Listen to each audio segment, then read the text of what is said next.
Hola, buenos días y bienvenidos a un nuevo webinar de itlatino.net, en esta ocasión organizado por Oracle y Celtics. Os voy a explicar cuál va a ser el funcionamiento de este seminario. Pues bien, en primer lugar vamos a escuchar la ponencia que durará aproximadamente unos 45 minutos.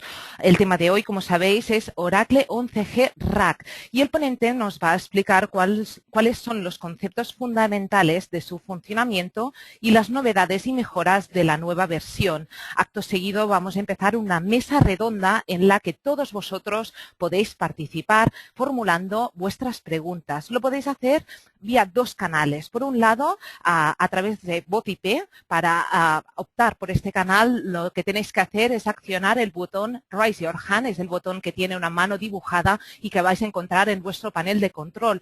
Por otro lado, también podéis escribir las preguntas que queráis formular al ponente en la casilla Questions. En esta ocasión, si queréis hacerlo de este modo, yo las voy a leer. Pues bien, deciros que como siempre los webinars se están grabando y lo vamos a publicar próximamente en nuestra página web demosdesoftware.com, donde vais a poder recuperar este seminario online y ver que los contenidos están clasificados por capítulos, de forma que os sea muy fácil encontrar aquello que más os interese. Y por otro lado también lo podéis encontrar en YouTube, en nuestro canal videosit.com, todo con letras. Pues bien, dicho esto, voy a presentar ya a nuestro ponente de hoy, que es Luis Mediero, que es director de tecnología de la consultoría Celtics, partner de Oracle. Bueno, Luis, te abro el micro. Y creo Hola, que ¿qué ya te tal? podemos escuchar perfectamente. Te paso ya los mandos para que Muy empecemos bien. la ponencia.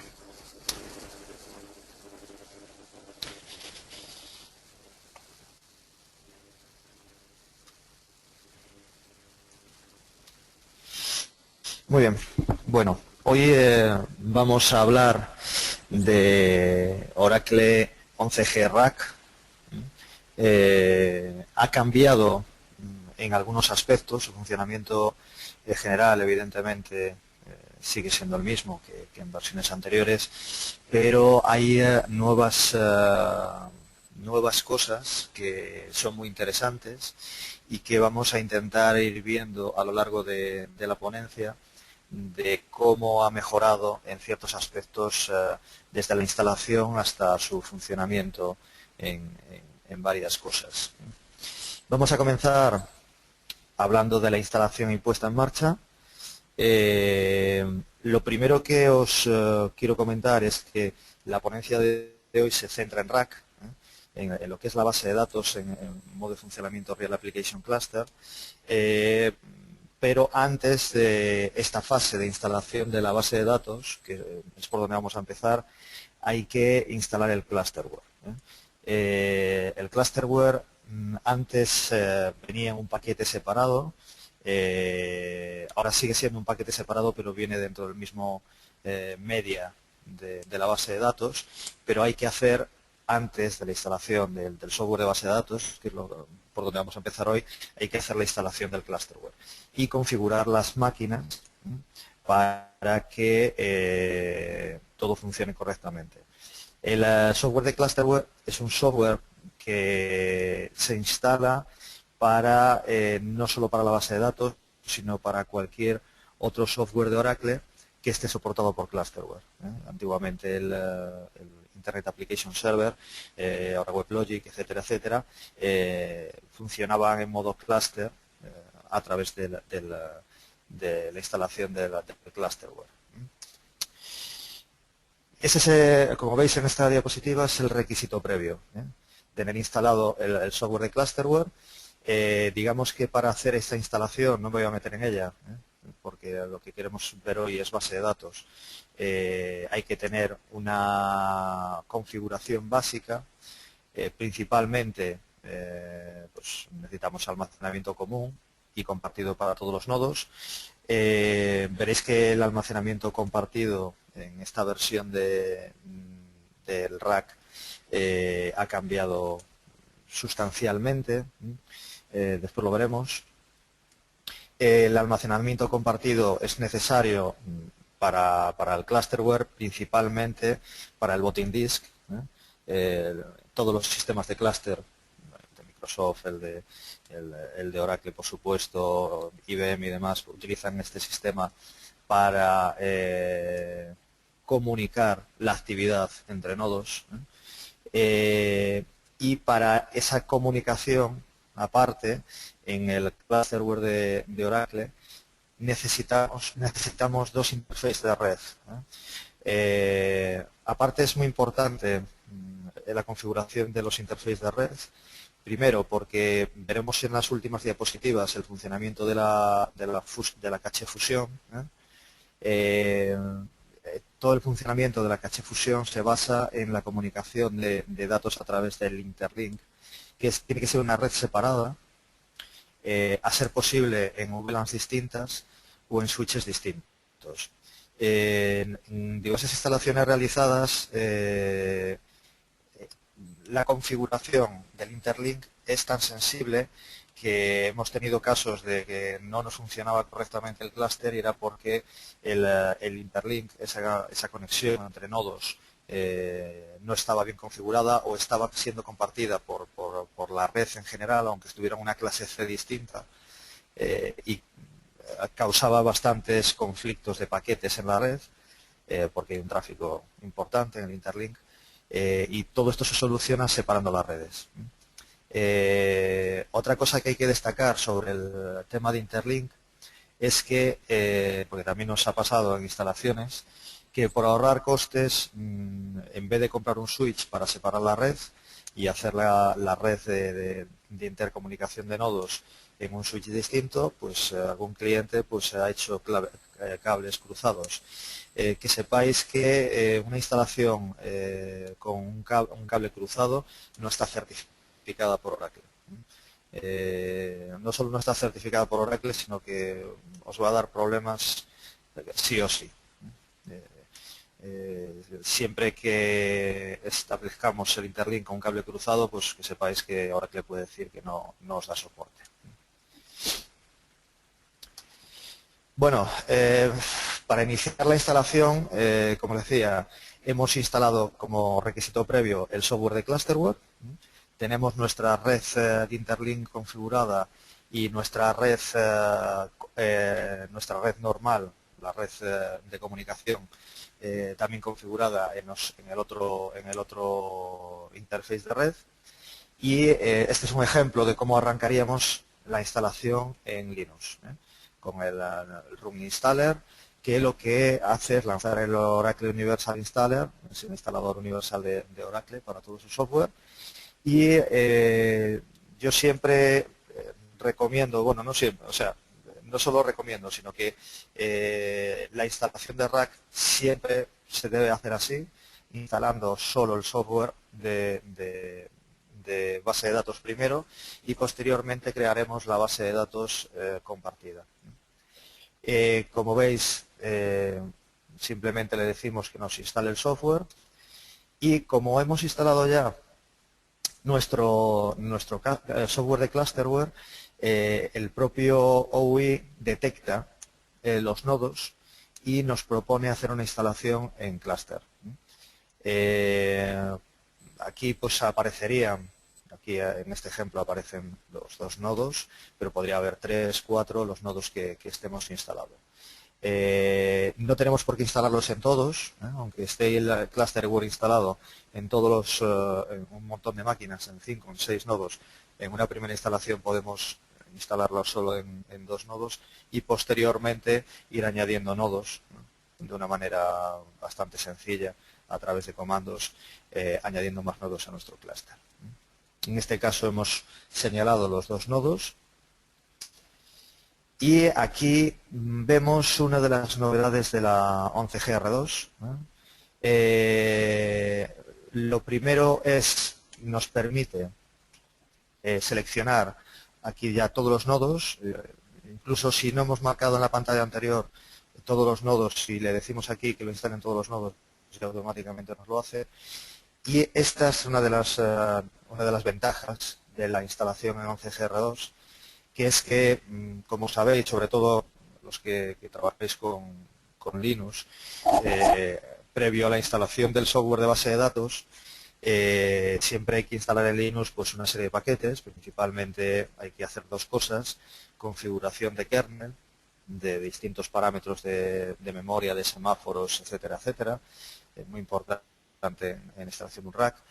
Y, por supuesto, meter los paquetes necesarios del sistema operativo. Esto siempre era un trabajo tedioso, siempre se te olvidaba alguno, empezaba la instalación y te saltaban las alertas de que te faltaba algo o que un parámetro de memoria estaba mal puesto y tenías que volver a salir de la instalación y volver a empezar.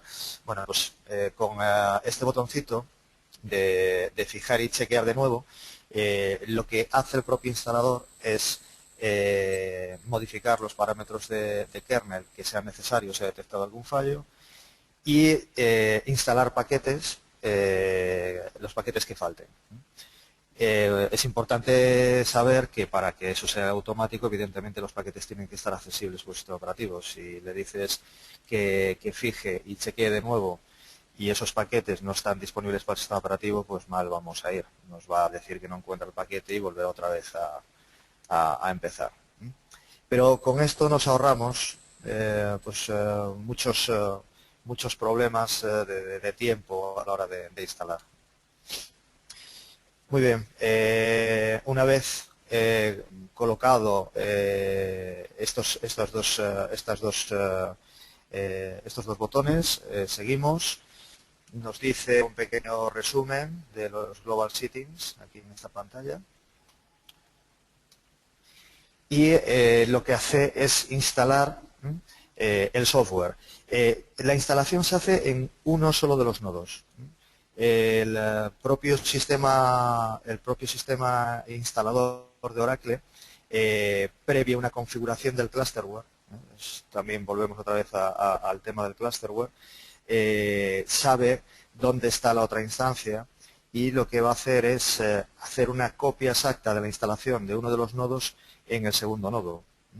Se van a crear la misma estructura de directorios, se van a copiar los ficheros y a linkear los ficheros en el segundo nodo, y todo de manera automática. Nosotros solo lanzamos el run installer en el nodo principal, en el nodo 1, digamos, y el resto de software se instala automáticamente en el resto de nodos. Una vez que tengamos nuestro software instalado, lo que tenemos que hacer es crear nuestra base de datos. Si alguno de vosotros ha asistido a anteriores cursos de DBA, pues recordar el concepto de instancia y base de datos.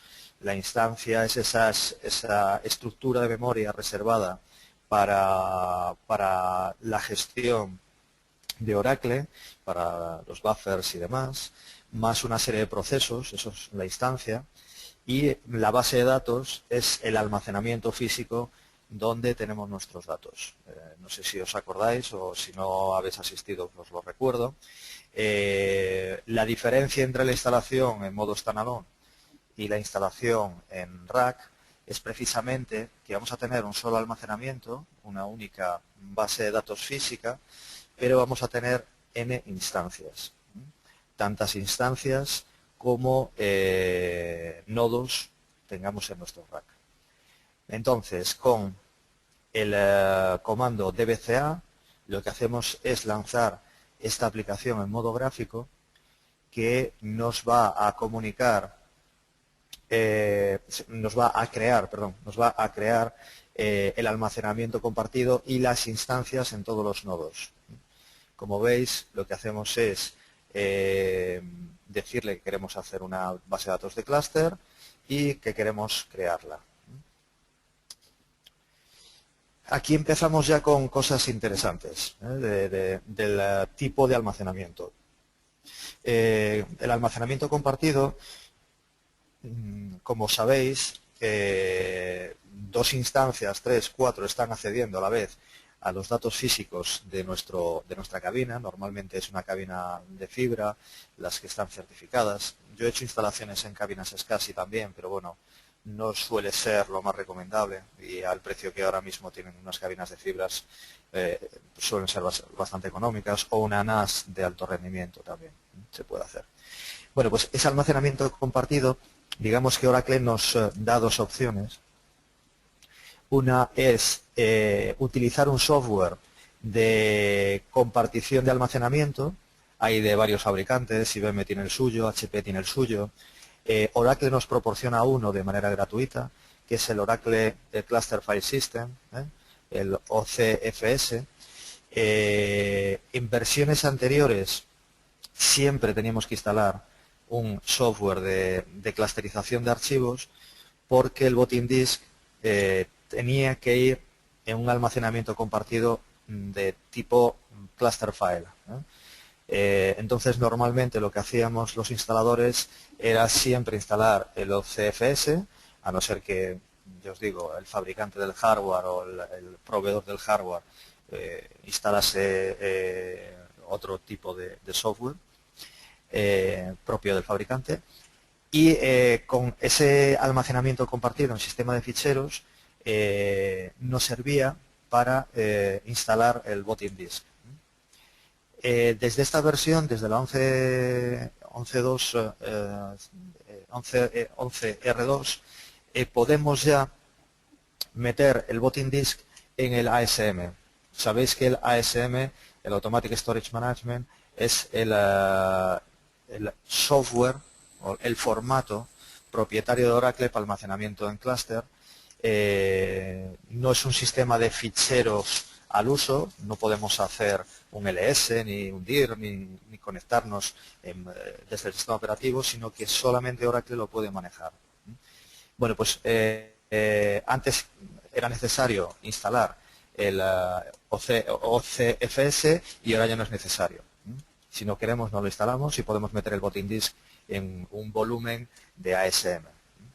Aquí está el ejemplo de los dos tipos de instalación, en Cluster File System o con el ASM. El ASM también se puede utilizar, recordaros, para instalaciones en standalone, que no sean instalaciones rack. La ventaja del ASM es que el propio software de Oracle nos va a optimizar el acceso a disco. El crecimiento por volumen, el meter más discos, la gestión del mirroring si quisiésemos, aunque ahora con las cabinas que hay normalmente el mirroring lo hacemos físicamente a través de un RAID, típicamente RAID 10 para instalaciones de Oracle. Pero yo creo que desde hace más de 3 años, 4, yo solo he hecho instalaciones a través de ASM.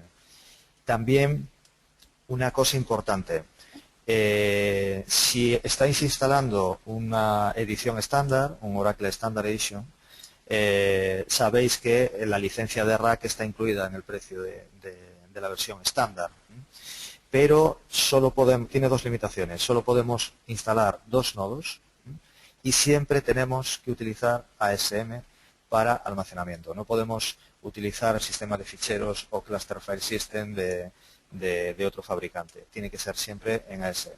Si tenemos una versión Enterprise, que es la otra opción que tenemos para la instalación de rack, la licencia de rack hay que comprarla aparte. No hay limitación de nodos, podemos instalarlo en todos los nodos que queramos y podemos utilizar cualquier tipo de almacenamiento, ASM o cualquier otro. Muy bien. También tenemos que especificar, igual que en una instalación standalone, el área de flash recovery, donde se van a guardar nuestros backups, si queremos, podemos meterlo en otro sitio, pero normalmente se guardan aquí, y donde se va a meter nuestros archives, nuestros redos archivados. También, fijaros, aquí lo estamos haciendo en este ejemplo con ASM, la FRA la tenemos como un volumen, cuando aparece el más delante, es que es un volumen de ASM y le estamos dando un tamaño. Normalmente, en las instalaciones que hacemos en esta versión, lo que hacemos es crear 3 volúmenes en la cabina. Uno para el botting disk, con 2 megas suele ser suficiente, y ahora lo metemos en ASM, queda como parte de la ASM.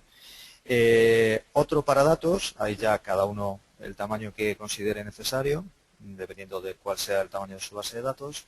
Y por último hacemos un volumen para la FRA. También este es variable dependiendo de la cantidad de datos que tengamos en nuestra base de datos. Como veis, no activamos el archivado por el momento, porque normalmente cuando hacemos una instalación, después hacemos una carga de datos masiva, ya sea por un data pump o un antiguo export o lo que sea, para poner la base de datos como a nivel de un cambio de versión, por ejemplo. Con lo cual, si tuviésemos activado el archivado, generaríamos un montón de ruido archivado al hacer esas cargas masivas. Con lo cual lo tenemos desactivado hasta que la base de datos empiece su funcionamiento habitual en producción. Bueno, más cosas.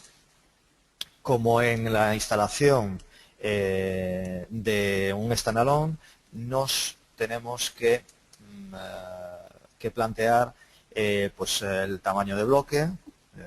Como os conté el otro día, el tamaño de bloque es algo que se fija aquí en la creación de la base de datos y que después no se puede cambiar, con lo cual hay que pensarlo muy bien, qué tamaño de bloque vamos a poner. También, como os dije el otro día, el tamaño de bloque normal para una base de datos de uso genérico es 8K, con eso nos llega. Para instalaciones de Data Warehouse o de gran consumo en queries, lo razonable es que sea de 16 o de 32. Aquí estamos fijando, vuelvo a plantearos que todo esto se hace desde un nodo, solo desde el nodo 1, y desde el nodo 1 se genera todo lo necesario para que la instancia del nodo 2, del nodo 3, del nodo 4 se instale también. Lo que aquí fijemos quedará fijado para todas las instancias, tamaño de memoria, etcétera, etcétera. Después, cada instancia podemos darle su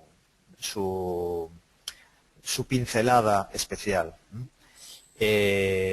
Normalmente no se hace eso, todas las máquinas van iguales, porque lo ideal es que todas las máquinas del clúster tengan las mismas características.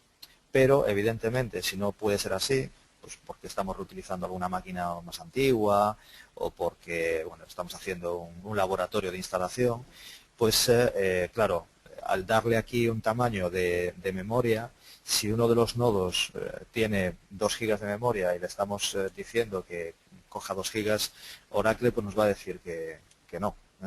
Va siempre a coger dentro del tamaño más pequeño el cálculo de memoria, dentro de los nodos que tenemos a nuestra disposición. Entonces, lo normal es hacer la instalación con el tamaño adecuado para el nodo que menos memoria tiene y posteriormente a la máquina que tiene más potencia o que tiene más memoria le asignamos más capacidad. Bueno, aquí tenemos más pantallitas de las que tenemos por aquí, la definición de la set de caracteres, también importante porque cambiarlo siempre trae problemas. Entonces, escoger el juego de caracteres adecuado. Este que aparece aquí no se ve muy bien, el ISO 8859P1 suele ser el más habitual. Y después pues le decimos normalmente que es un servidor dedicado para que haga la configuración de servidor dedicado. Bien, una vez creados todos estos parámetros, se inicia la instalación de nuestra base de datos. Lo primero que hace es copiar los data files semilla. Sabéis que hay una serie de data files obligatorios, el de system, el sysout, el temp y el undo. Esos siempre tienen que estar. Después normalmente también hay otro que es el users, eso no es obligatorio, pero si no le decimos nada nos lo va a instalar. Y lo que hace es copiar en el almacenamiento compartido esos ficheros y posteriormente lo que hace es crear y arrancar las instancias. Y digo las instancias, va creando una tras otra todas las instancias, una por nodo, una por nodo de nuestro clúster. Y posteriormente lo último que nos sale, como siempre, es la página de información de que todo ha terminado correctamente. Y fijaros, nos dice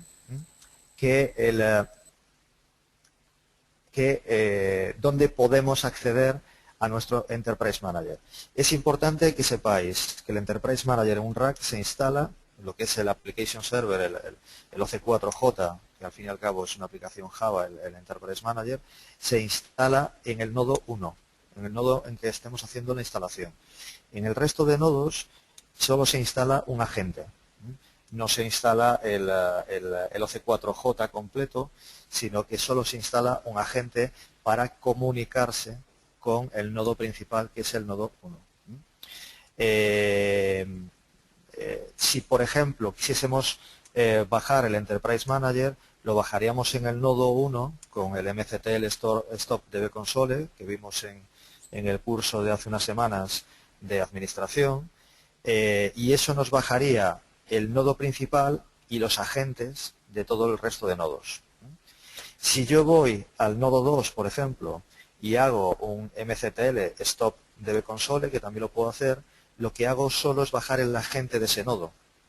Si entrase en ese momento en el Enterprise Manager, me diría que el nodo 1 está activo, pero que no puedo acceder al agente del nodo 2, con lo cual no me va a dar información del nodo 2.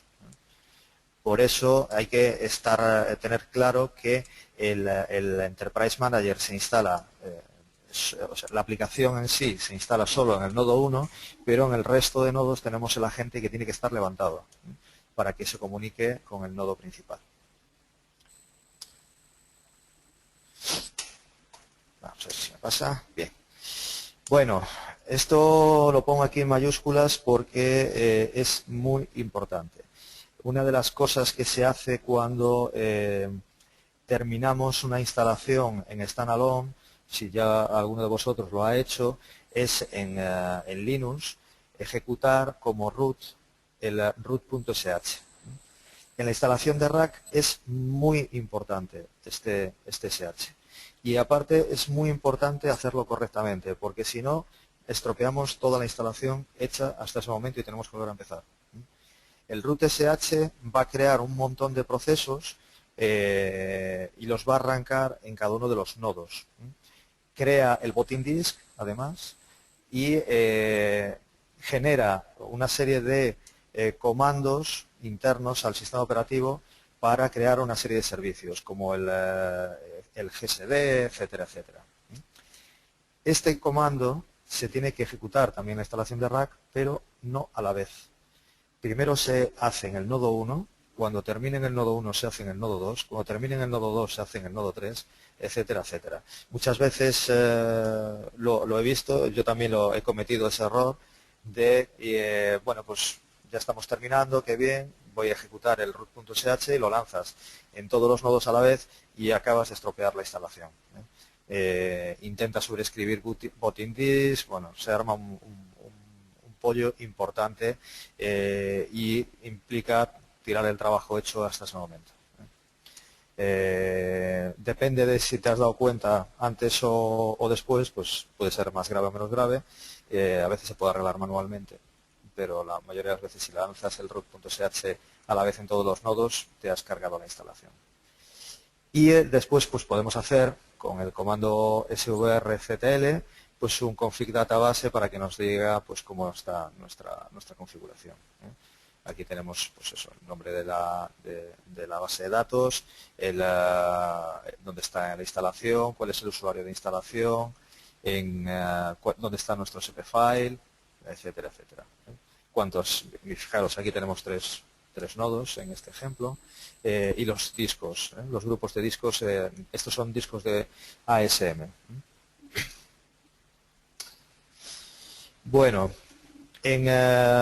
evidentemente, en una instalación de rack, pues hay más cosas que en una instalación standalone. Y en nuestro Enterprise Manager, pues hay que gestionar todas esas cosas de mayores. Aquí tenemos un pequeño ejemplo de nuestro clúster recién instalado, pues cosas que tenemos en el clúster. Lo primero que vemos es que tenemos los dos nodos, estos son las máquinas en sí, el nombre de la máquina. Tenemos dos instancias, la del nodo 1 y la del nodo 2, aquí las tenemos, y un servicio general para nuestro clúster. Esto es muy importante que lo tengamos claro, porque a la hora de hacer nuestro TNS-Names de conexión, podemos optar por conectarnos al servicio o conectarnos a una de las instancias. Yo puedo hacer una conexión a la instancia 1 o a la instancia 2. No es lo normal, porque lo que nos interesa de la instalación del rack es tener alta disponibilidad, es decir, si se nos cae una de las instancias, que todo siga funcionando. Entonces, lo normal es conectarse al servicio general. Y en el conector del TNS-Names, decirle que balance la carga. El balance igual a on, con lo cual el propio sistema nos va a dirigir la conexión a uno u otra instancia, dependiendo de la carga del sistema en ese momento. Yo no me tengo que preocupar en qué nodo estoy, sino que simplemente me conecto al servicio y es el propio Oracle el que me redirecciona a un lado o a otro. Aquí también podéis ver que hay varios listeners. Y ahora diréis, bueno, ¿por qué hay tantos? Bueno, pues porque en la instalación de un rack existen varias IPs. Y cada una de esas IPs tiene su propio listener. Y ahora os explico el porqué de estos que tenemos aquí, el Scan 1, Scan 2 y Scan 3. En la versión 11R2 nace el concepto de IP de Scan. En las anteriores versiones nosotros teníamos dos IPs por nodo. Una IP física, la que va en el interface normal, en el interface de nuestra red, y después teníamos dos IPs virtuales, uno para cada uno de los nodos. ¿Qué eran esas IPs virtuales? Pues son IPs que no se asignan físicamente a los nodos, sino que sirven para cuando uno de los nodos se nos cae. Si yo tengo la IP1 virtual 1 en el nodo 1 y la IP virtual 2 en el nodo 2, si se me caía un nodo, el nodo 2, esa IP virtual pasaba a estar asignada al nodo 1. Y entonces yo podía seguirme conectando. Siempre nos conectábamos a las IPs virtuales y aunque tuviese un nodo acabado, finiquitado, yo podía seguirme conectando a esa IP. Y en el fichero de conexión teníamos que poner las dos IPs virtuales y decirle en el fichero de conexión que era una conexión rack con balanceo de carga, etcétera, etcétera. Aquí en esta versión nace el scan. Las IPs scan se configuran en la instalación del clusterware y no están asignadas a ningún nodo y están asignadas a todos. Es decir, cuando yo me conecto a uno de los servicios, me conecto a la scan 1, por ejemplo, pero puede ser que esté conectándome al nodo 3. Él maneja de manera dinámica cada una de estas IPs, que también son IPs virtuales, no están asignadas físicamente a una tarjeta de red, sino que él las va manejando de manera totalmente transparente para los usuarios entre los nodos que estén vivos. Con lo cual, aquí veis, tenemos 3 scans, pero podríamos tener, es el mínimo, siempre hay que tener 3 como mínimo, pero podemos tener 5. Y esas IPs nunca sabemos dónde están asignadas dinámicamente a los distintos nodos. Y por último, otra cosa que vemos es las instancias de ASM. ASM es un producto que necesita, digamos, no es que necesite, es una instancia de Oracle sin base de datos y que lo único que hace es gestionar las conexiones al almacenamiento compartido. Por eso aquí nos aparecen pues, dos instancias de ASM. Bueno, estos son procesos exclusivos del rack. ¿Os acordáis también del curso de hace unos días? Pues que hablábamos del SMON, del PMON, que son procesos que están siempre funcionando en una instancia. Bueno, pues estos que tenéis aquí son procesos que en una instancia standalone no existen y sí existen en instancias de rack. La mayoría de estos, no voy a meter a explicar cada uno de ellos, pero la mayoría lo que permiten es pues gestionar, pues por ejemplo, la creación de recursos compartidos, el bloqueo de recursos entre distintos nodos, la gestión de memoria compartida de la fusion caché, etcétera, etcétera. Bueno, vamos a entrar en administración. Vamos a ver algunos conceptos básicos de cómo y qué podemos hacer en la administración de nuestro rack una vez ya instalado. Lo primero, cuando entramos en el Enterprise Manager de una instalación de rack, pues tenemos cosas nuevas, cosas que en una standalone no nos aparecen. Lo primero, evidentemente, que podemos ver es que tenemos más de una instancia. Si somos 3, pues 3, aparecería aquí. Nos dice el nombre del clúster que le hemos dado. Tenemos una pestañita nueva, que es la de topología, aquí. Y tenemos otra pestañita aquí, que es la de clúster. Esto es nuevo de la R2 y es muy útil, muy útil. Topología también es nuevo de la R2. De la 11R2. En nuestra parte de abajo tenemos las instancias, el nombre de las instancias de cada uno de los nodos, el nombre de nuestro nodo, el nombre de la máquina en sí, y qué instancia de ASM está asociada para el almacenamiento compartido. Esto en una instalación standalone solo aparecería una sola línea. Si tuviese ASM aparecería también un ASM, pero una sola línea.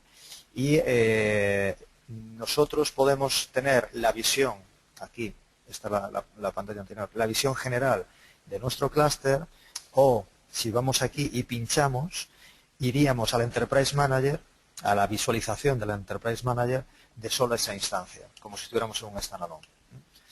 Y tendríamos la visualización de, por ejemplo, parámetros de memoria de ese nodo, almacenamiento de ese nodo, rendimiento de ese nodo, todo lo que es para ese nodo nada más. Lo que tenemos en esta visualización, si fuésemos a cualquiera de estas pestañas, es la visualización general. Es decir, iríamos a performance y nos aparecería el performance del clúster. Tendríamos los usuarios del clúster, etcétera, etcétera. Si vamos por aquí abajo y pinchamos en una de las instancias, lo que tenemos es los datos de esa instancia en particular. Bien, nos hemos ido a la pestañita de clúster. Fijaros, es una pestañita muy física, muy física. Nos dicen los hosts que tenemos, nos dice la versión del sistema operativo que estamos utilizando. Y nos permite desde esta pestaña, esto sí que también es una novedad, siempre y cuando tengamos usuario de Metalink, de soporte de Oracle, nos permite unir el soporte del sistema operativo con el soporte de la base de datos, siempre y cuando el sistema operativo sea un Enterprise Linux de Oracle, claro. Evidentemente, Oracle no va a dar soporte de Windows, pero sí que nos permite aplicar parches ya no solo a la base de datos, sino que los podemos aplicar al sistema operativo si estuvieran disponibles. Y pues tenemos podemos ir a los detalles de cada una de los nodos que tenemos aquí. Fijaros que tenemos también pestaña de performance, los targets, la administración, el interconnect, cómo está trabajando nuestro interconnect. Esto a la hora de hacer un tuning del rack es muy importante porque es algo muy físico. Si nuestro interconnect está funcionando mal, la base de datos va a ir muy lenta. Pues aquí podemos ver el rendimiento de nuestro interconnect. Ahí es donde detectamos, por ejemplo, si tenemos un switch compartido pues que no está bien configurado en VLAN, o que hay un montón de paquetes que están causando colisiones y están perjudicando a nuestro interconnect. Pues aquí es muy interesante este pinchito de aquí, por todo eso. Y en la parte de performance, pues tendríamos la performance más física, más de CPU, más de memoria consumida, etcétera, etcétera. Mirad, si yo voy, aquí tenemos un pequeño ejemplo, estoy en la visualización de hardware y pincho sobre uno de los hardware, me aparecen las máquinas que tengo con su versión del sistema operativo, y pinchando en las gafitas tengo detalles muy del sistema operativo. Fijaros, aquí me dice la configuración, número de CPUs, número de boards de CPU, el tipo de CPU que tenemos, la velocidad, la PROM, la revisión de la PROM incluso, y el nombre de nuestra CPU, el tipo de CPU. Este es un E5410. Pues fijaros que Oracle nos permite desde esta pantalla meternos hasta el interior del sistema operativo. Y aquí vemos las IPs asignadas a nuestra máquina en concreto. Ahora estamos en una de ellas y fijaros, aquí veis bastante claramente, aquí tenemos el Ethernet 0, pues veis las distintas IPs asignadas en ese momento a cada uno de los interconexiones Ethernet que tenemos en nuestra máquina. Y nos dice el estado, la MAC address, etcétera, etcétera. Aquí vemos otro pequeño ejemplo.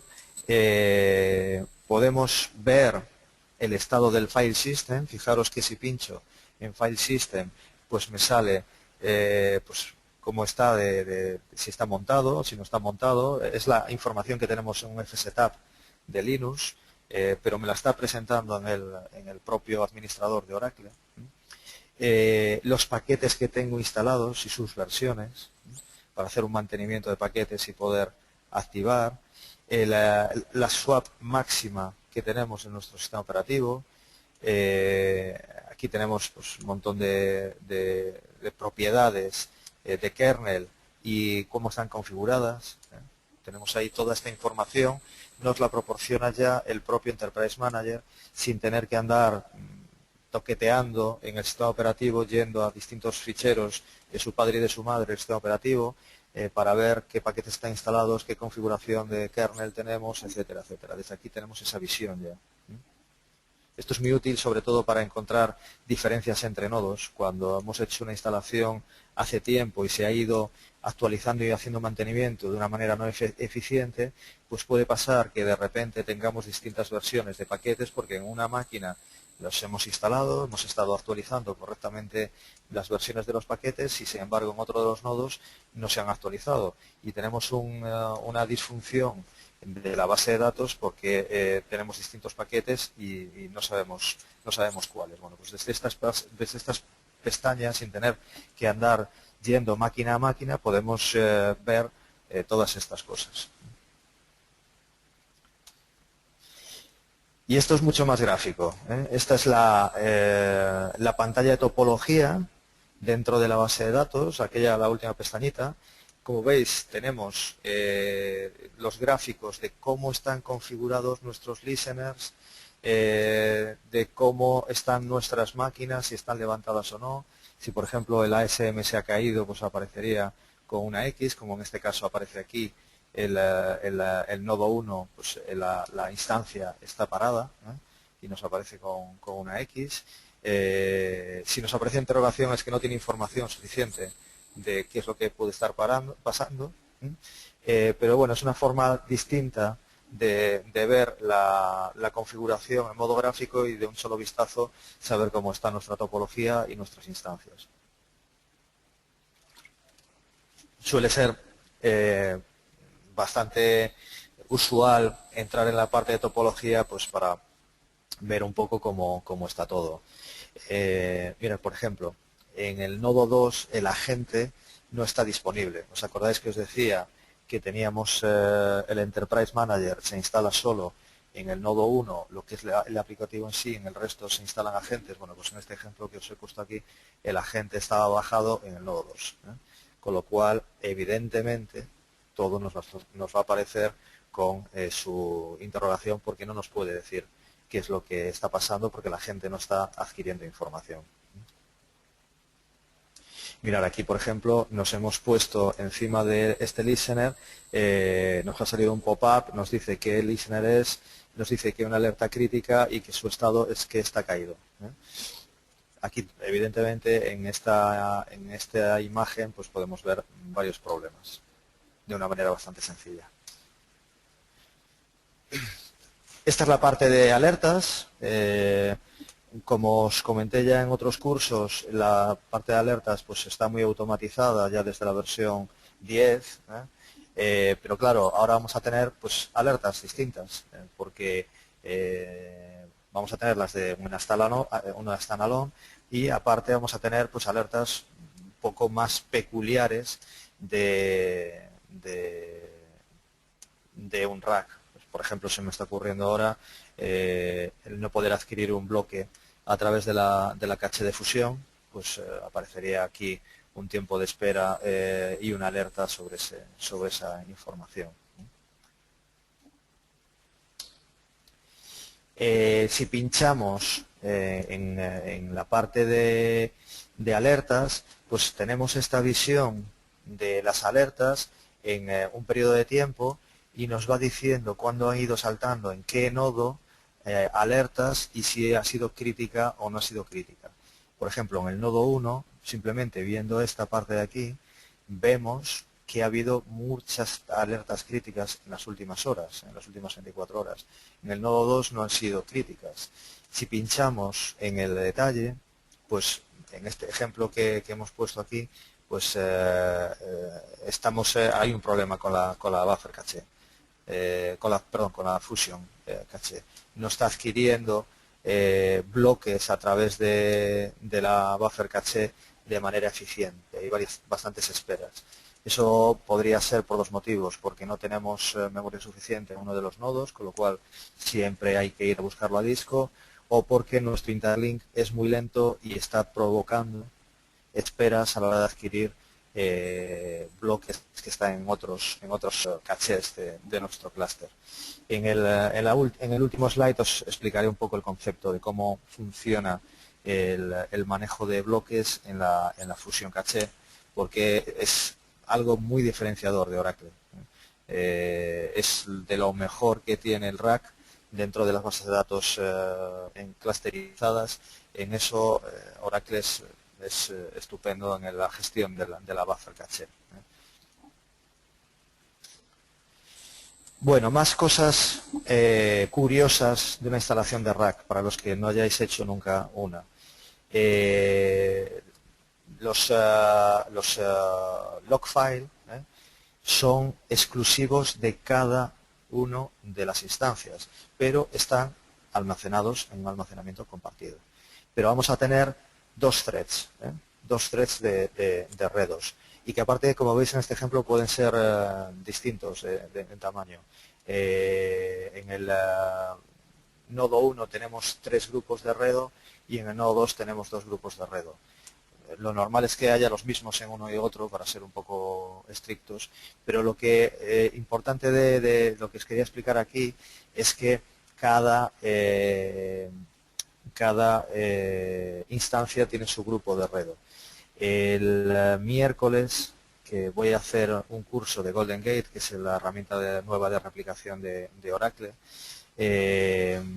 me oiréis hablar de los grupos de R2 para el tema de la replicación y os pondré un ejemplo seguramente de configuración de Golden Gate en Rack. Pues en la configuración de Golden Gate en Rack, como lo que hace es leer transacciones de los redos, hay que indicarle cuántos threads hay.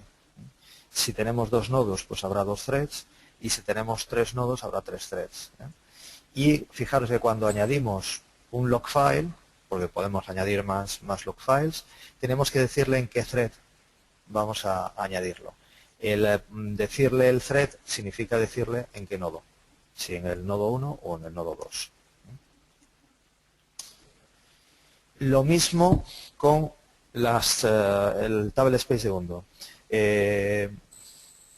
Sabéis que hay una norma que dice que los table space de Undo solo existe uno activo por instancia. Bueno, pues aquí sigue manteniéndose esa norma, pero como tenemos dos instancias, tenemos dos table space de Undo. Tenemos el Undo 1 y el Undo 2.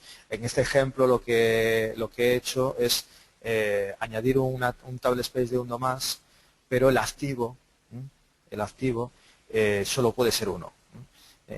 Aquí teníamos el table space de Undo del nodo 1, el table space de Undo del nodo 2, añadí un table space tercero y lo que le digo es que el table space activo a partir de este momento para la instancia 1 pasa a ser el table space 3.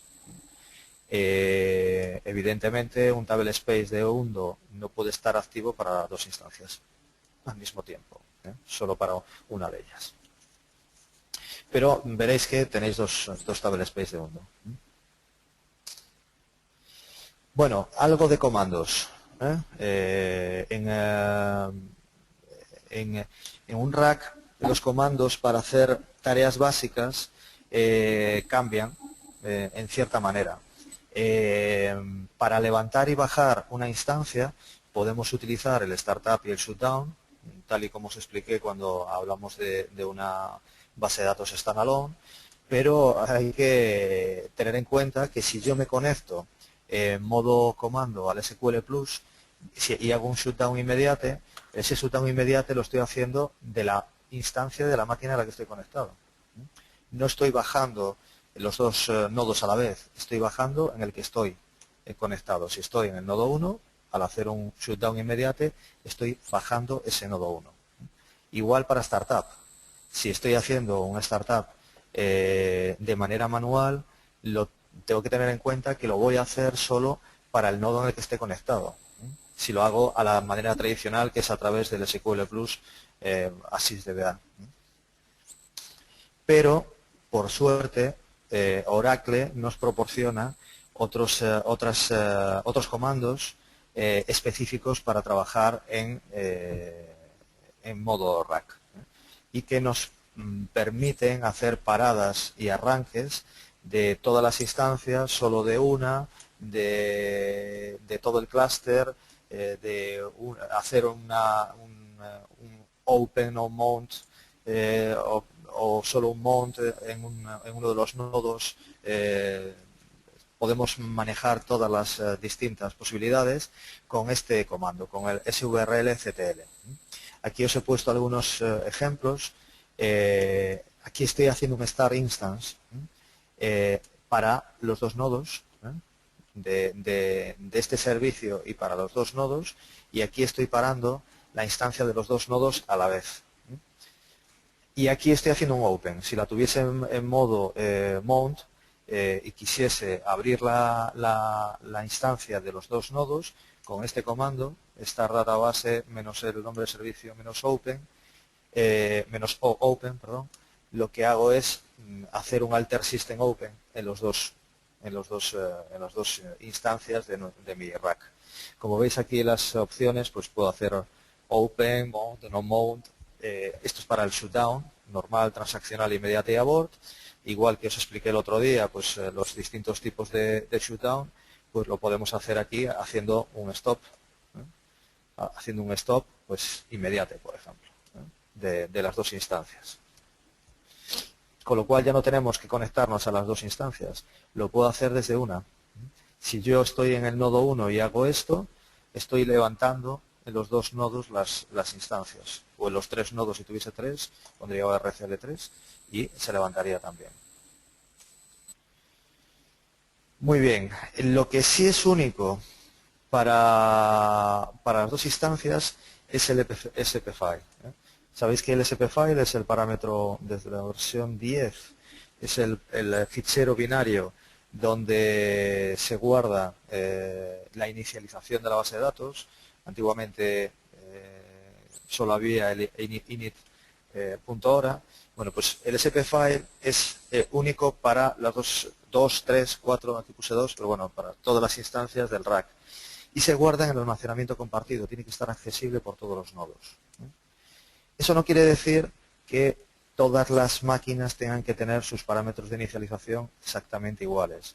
Como os decía, lo típico es que si las máquinas físicas no son iguales, los parámetros de configuración de cada una de las máquinas sean distintos. Si yo tengo una máquina con 10 gigas y otra máquina con 5 gigas, el tamaño máximo de memoria que le voy a poner a uno a otro va a ser distinto. Entonces, el SP-File es un único fichero que está en el almacenamiento compartido, pero no tiene por qué tener los mismos datos. Aquí, bueno, aquí vemos cómo acceder a los parámetros de inicialización a través del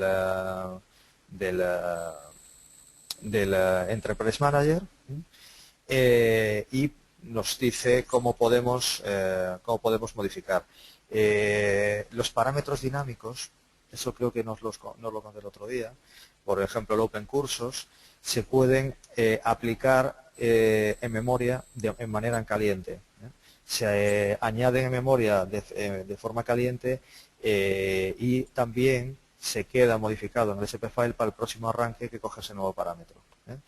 Hay otros parámetros que son estáticos, como por ejemplo el activar, uno típico es el activar el archivado de los logs, pues ese es estático, se tiene que hacer siempre posteriormente un reinicio. Lo que hace es aplicarlo sobre el fichero y cuando reinicia se aplica sobre el SP-File y queda ya para siempre aplicado en el SP-File. Vale, en este caso le estamos haciendo una aplicación en memoria, no hemos marcado aquí nada, con lo cual lo estamos aplicando en memoria. Bueno, estos parámetros tienen que ser idénticos en todos los nodos. Empezamos con las excepciones. Decíamos que había parámetros que podían ser distintos en distintos nodos. Pues estos son los que tienen que ser siempre iguales. Es que tiene toda su lógica en algunos de ellos, ¿no? El compatible, por ejemplo, qué versión estamos utilizando compatible de la base de datos, el unique name de la base de datos. El unique name, como es único, evidentemente tiene que ser el mismo. El destino del recovery, tiene que ser el mismo destino compartido para las máquinas. El dbFiles, el dbName, pues todos estos es lógico que sean únicos para todos los nodos. No sé si os acordáis también del curso de Standalone, pues que teníamos una serie de vistas, pues, y también el de Tuning, estuvimos hablando de algunas de las vistas que nos permitían gestionar y que es de donde realmente el Enterprise Manager saca toda la información que vemos de manera gráfica.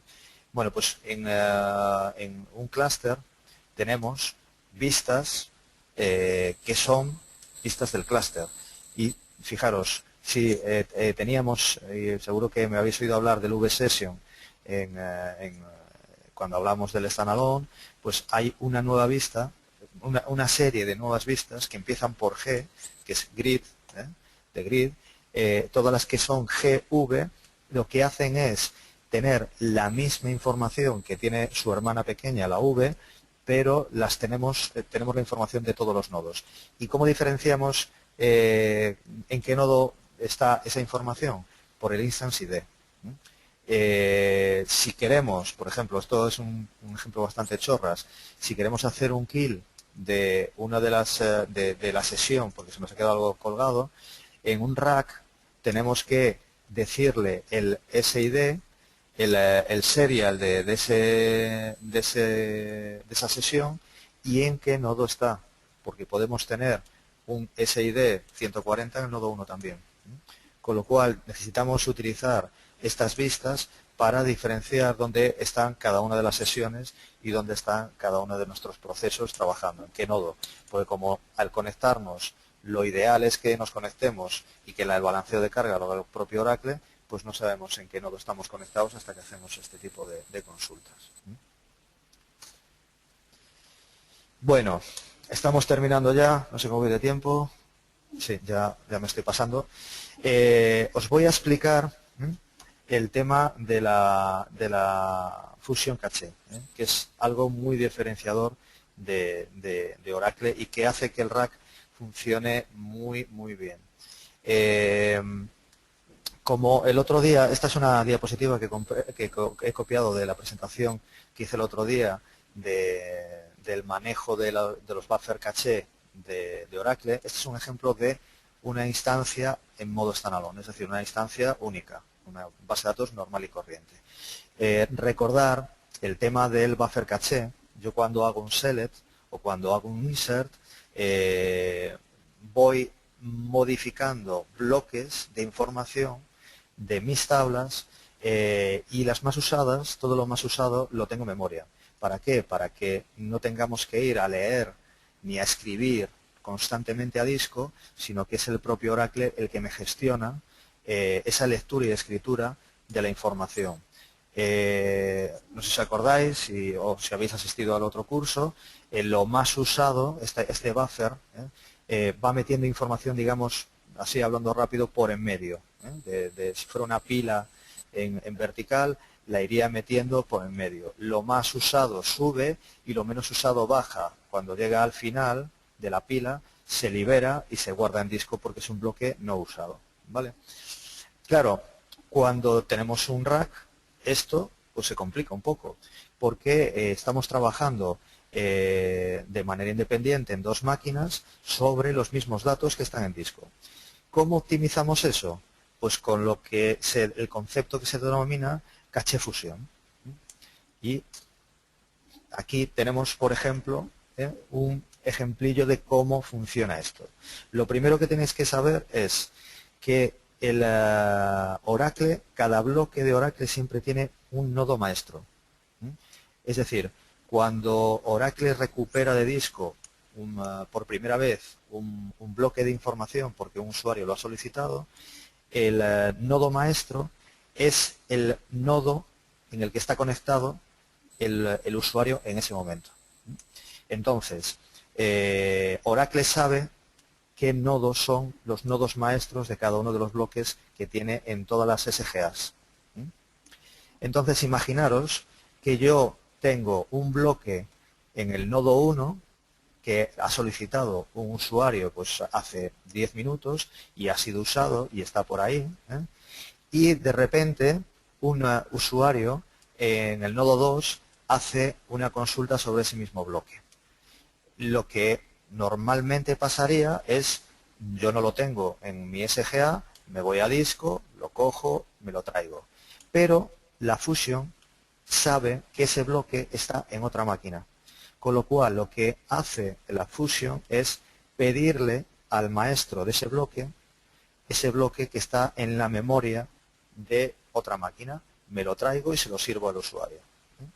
Ese tipo de manejo de bloques hace que nuestras consultas sean más rápidas, porque estoy sumando memorias de distintas máquinas para tener más bloques en memoria y aparte tenerlos de manera ordenada. Claro, ahora me diréis, bueno, ¿qué es lo que pasa si yo me traigo ese bloque que está aquí en el nodo 1 y lo modifica el nodo 2? Pues evidentemente cuando ese bloque es modificado, el nodo 2 tiene que notificarle al maestro un cambio en ese bloque.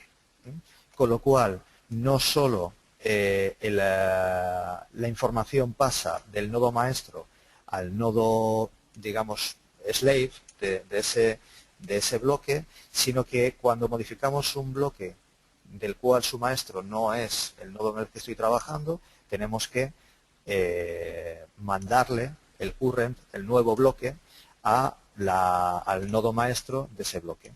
Este es un pequeño ejemplo de cómo funcionaría con modificación.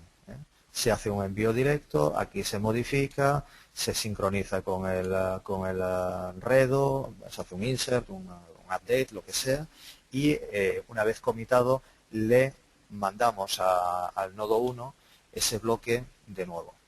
Esto es hablando rápido, porque esto lo podemos complicar muchísimo con dirty blocks, modificaciones múltiples, bloques en 3 vías. Bueno, hay un montón de conceptos que os podéis imaginar. Cuantos más nodos, más complejo se establece el manejo de la información. Pero ya os digo, es algo que lleva en Oracle desde la versión 9, si no me equivoco, y ha ido mejorando a pasos agigantados. Actualmente la caché fusión de Oracle funciona estupendamente. Y yo creo que nada más, ya me he pasado un poquillo del tiempo. Aquí tenéis mi correo electrónico por si tenéis dudas, lo podéis anotar ahora.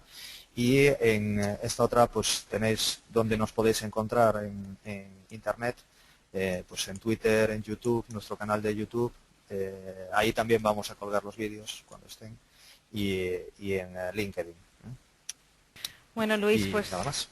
pues muchas gracias, y como decías, pues te pueden mandar las dudas o pueden participar ahora mismo en la Sí, sí. mesa redonda bueno, que ya vamos a empezar, y recordar pues eso a todos los oyentes, que para hacer las preguntas lo pueden hacer de 2 formas: a través de voz IP, accionando el botón Raise Your Hand, o si no, también las pueden escribir en la casilla de questions. A ver, tenemos ya la primera pregunta, te la leo, Luis.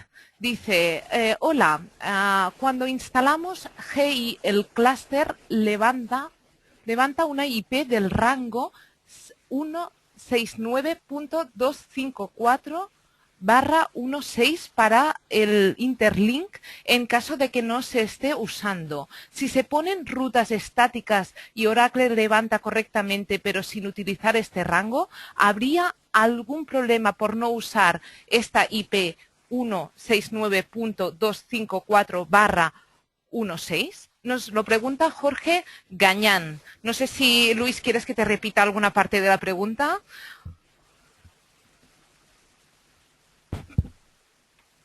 Luis. Decía que, perdona, que se me Sí. cortó un momento. Vale. Decía que con rangos de IPs así, no entiendo muy bien cómo solventar la pregunta. Quizás me la debería mandar por escrito para ver yo los rangos de IPs y ver qué es lo que qué es lo que qué es lo que me está preguntando, ¿no? Porque es un poco complejo hacerse en la cabeza unos rangos de IPs así. Pero vamos, la configuración del interlink es bastante sencilla. No sé si cuando habla de enrutamiento está hablando de que tiene un VLAN para esa configuración. Normalmente se pone una IP en cada uno de los interfaces, sin más, sin hacer rangos ni nada parecido. Es más, no se suele poner enrutamiento, es una IP pura y dura con su máscara, y se acabó. Lo que sí es importante es que estén físicamente separadas, bueno, físicamente o lógicamente, a través de un VLAN o a través de un switch completamente distinto, para evitar colisiones de paquetes, que es lo que os comentaba antes. Yo he tenido casos de redes muy saturadas y si no se separaba el interlink causaba un montón de colisiones y nos tiraba la red abajo. Además, hemos tenido casos de caérsenos en una red entera porque el interlink estaba enguarrando la red. De acuerdo, gracias, Luis. Decirle a Jorge Gañán, que es la persona que ha formulado esta pregunta, que si lo prefiere la puede hacer vía voz IP y quizás pues va a ser más fácil para ti después de O me la solucionar manda su por duda. correo O también. te la manda por correo. Son 2 Sí, vías que puedo utilizar. sí. Tenemos también alguna mano levantada. Recordar a los oyentes que si se equivocan, si clican en Raise Your Hand y luego dicen, ostras, no quiero formular esta pregunta, que vuelvan a clicar y que se baja la mano y no hay problema. De momento tenemos a Antonio Morales, que tiene la mano levantada. Antonio, no, ya la baja. No estoy muy segura qué quiere hacer Antonio. En todo caso, Antonio, te voy a abrir el micro a ver si quieres formular una pregunta a Luis. Hola, Antonio, te oímos.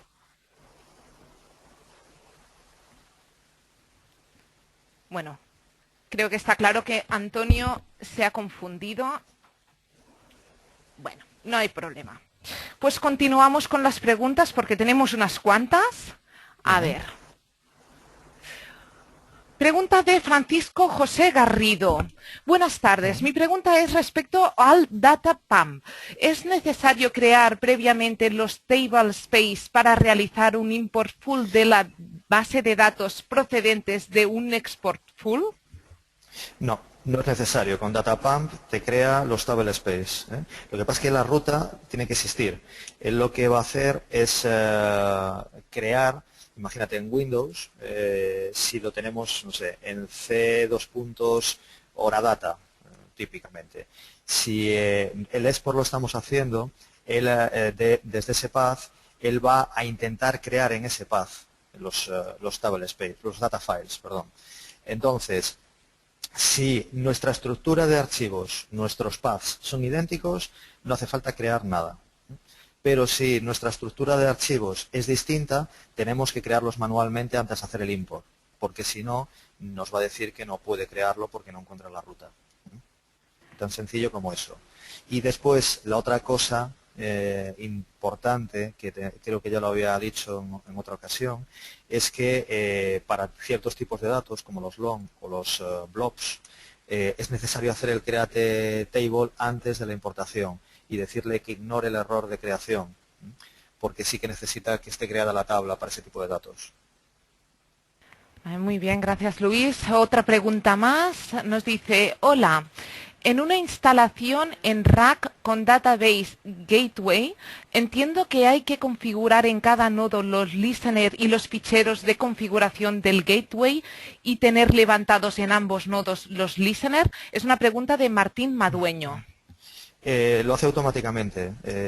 Al instalar el clusterware, claro, es que en este curso no es el objeto de hablar del clusterware, sino de la instalación de la base de datos, pero el clusterware, una de las cosas que haces es crear todos los parámetros de configuración, las IPs, las scan lists de IPs y demás, y eso hace que se creen todos los listeners necesarios en base a la configuración que tú le hayas puesto en el clusterware. Tú no tienes que hacer nada después. En cuanto instalas la base de datos, el propio software de clusterware crea los listeners necesarios en base a la configuración de las IPs que hayas hecho. Tenemos un par de manos levantadas. Voy a abrir el micro a Juan Carlos Alonso. Juan Carlos, ya lo tienes abierto, cuando quieras. Bueno, parece que Juan Carlos no está ahí. Recordar a todo el mundo que si os confundís, por favor, volver a clicar en Raise Your Hand y así pues sé que no queréis hacer la pregunta. Vamos con José Luis Hernández, que también tiene la mano levantada. José Luis, te voy a abrir el micro. Hola, José Luis. Bueno, parece que también hay un pequeño problema ahí. Bueno, pues vamos a continuar. Vamos a continuar con las preguntas pues que nuestros oyentes nos han trasladado vía la casilla Questions. Nos dice, a ver, nos dice Francisco Saucedo. Hola, con la tecnología de virtualización en rápida expansión, ¿sigue siendo interesante tener racks? Pues sí, yo diría dos motivos. Primero, porque Oracle no certifica instalaciones virtualizadas excepto en su entorno de virtualización propio. Si tú haces una instalación en VMware, por ejemplo, típicamente, pues si tienes un problema y el soporte te puede decir que no está certificado. Eso es un motivo muy importante. Y segundo, es distinto.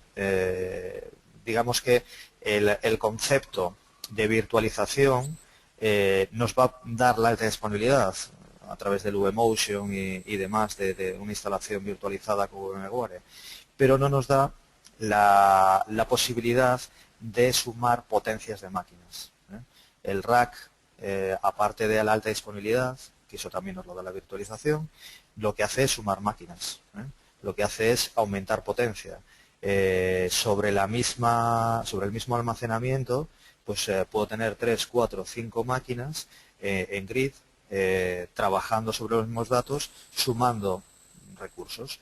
La virtualización lo que nos haría es compartir recursos hardware entre distintas máquinas, pero si yo tengo una instalación que requiere muchos recursos, lo más fácil es hacer un rack. Es más, hay muchas instalaciones típicamente que son pasos de una instalación standalone, de una única máquina, a rack porque necesita más potencia y pues a máquina ya no se le puede meter más procesador, más memoria, lo que sea, entonces se va añadiendo potencia a través de rack. Y después eso, tener en cuenta lo de la certificación. Es muy importante que en vuestras instalaciones tengáis claro que si las hacéis en un Citrix Xen o en un VMware, no está soportado por Oracle. Es puro marketing o puro rollo comercial, pero claro, el fabricante dice eso, pues hay que aguantarse. Otra pregunta más, Luis, en este caso de Lorena Cubiles.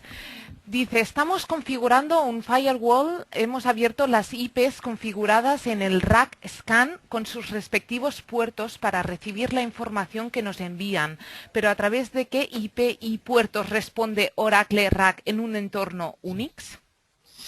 Pues los puertos desde varios. El problema de la apertura de puertos, imaginaros un standalone. Un standalone que es la parte más sencilla, diríais, bueno, yo abro el 1521 y en mi firewall y ya tengo conectividad. Pues craso error, porque el 1521 o el puerto de conexión de un scan o de un listener es el puerto inicial de conexión. Pero después dinámicamente Oracle, entre el cliente y el servidor, abre distintos puertos y los abre de manera, digamos, casi aleatoria, es decir, no siempre son los mismos, va buscando puertos libres de un alto rango normalmente y empieza a abrir. La configuración de un firewall para conexiones externas en una base de datos Oracle no es cosa trivial. Hay un parámetro en el que se le puede decir que utilice siempre el mismo puerto y que no abra dinámicamente puertos. Pero no es muy recomendable activar ese parámetro porque si tienes un problema en tu puerto o en tus comunicaciones por ese puerto, pues te quedas sin base de datos hasta que lo soluciones. Otra pregunta más, en este caso de Pilar Jiménez, nos dice, buenos días Luis, ¿podrías volver a explicar lo que has comentado para licenciar un rack? Con la Enterprise no es necesario licenciar el producto Real Application Cluster si tenemos solo 2 nodos. No, sí que hay que licenciarlo. A ver, lo que os comenté es que la versión estándar trae incluido la estándar, no la Standard Edition 1, la estándar trae incluida la licencia de rack, es decir, tú puedes instalarte un rack siempre y cuando el almacenamiento sea ASM y como máximo en 2 nodos. Y también, teniendo en cuenta el número de procesadores, sabéis que la estándar no se puede instalar en más de 4 procesadores, sumando todos los procesadores de los nodos. Es decir, tendríamos que, si tenemos 4 procesadores en un nodo y 4 procesadores en otro, no es licenciable para rack. Perdón, para estándar. La Enterprise, el rack en la Enterprise siempre se compra aparte, siempre, sean los nodos que sean. Y hay que tener en cuenta todo el tema de número de cores. Cuando nos vamos a la Enterprise hay que contar cores. Si estamos en un mundo Intel, que es la forma más fácil, cada 2 cores es un procesador para Oracle. En versión Enterprise. Con lo cual, imaginaros, tenemos 2 nodos con 2 máquinas, cada máquina con un procesador quad-core, tendríamos que comprar licencia, si licenciamos por procesador, tendríamos que comprar licencia de 2 procesadores en cada nodo, tanto de base de datos como de rack. Ya os digo, el rack está incluido solo en la versión estándar, versión Enterprise es de pago, es una opción de la base de datos.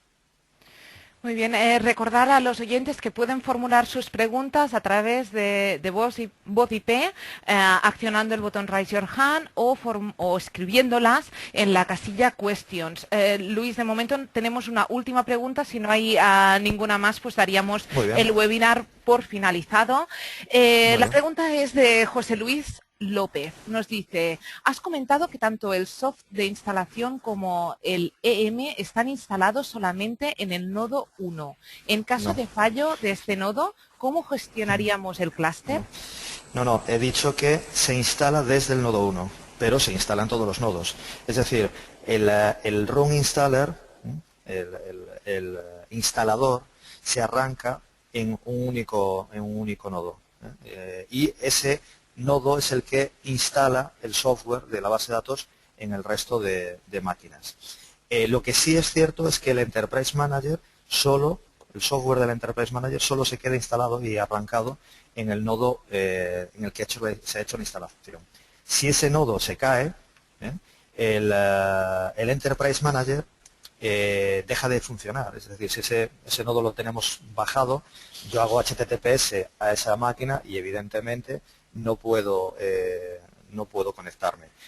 Lo más sencillo es hacer un mctl config del DB console en el nodo 2, que lleva 5 minutos, y se activa el repositorio en el nodo 2 sin ningún problema.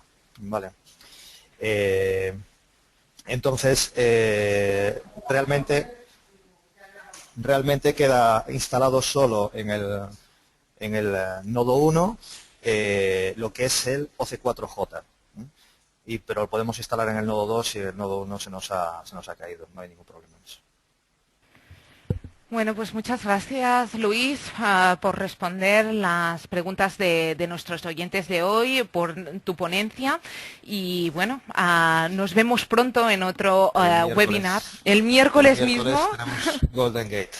Muy bien, pues el miércoles... Ese para todos, también os digo, va a ser más práctico, porque los que he hecho hasta ahora han sido muy teóricos. Voy a levantar una máquina virtual y vamos a hacer una réplica en vivo, para que lo veáis. Muy bien, pues esto. El miércoles a las 11:30 concretamente tenemos un nuevo webinar con Luis Mediero. Luis, muchas gracias. Nada, a vosotros. Y recordar a todos los oyentes que este seminario se ha estado grabando y que lo vamos a publicar próximamente en demosdesoftware.com, nuestro repositorio de webinars, donde vais a poderlo recuperar clasificado por capítulos. Por otro lado, también, como siempre, lo vamos a publicar en nuestro canal de YouTube, videosit.com, todo con letras. Para ver los próximos webinars que estamos preparando, webinars como el que vamos a celebrar el miércoles con Luis, podéis visitar nuestra página web tecnowebinars.com. Así pues, hasta la próxima.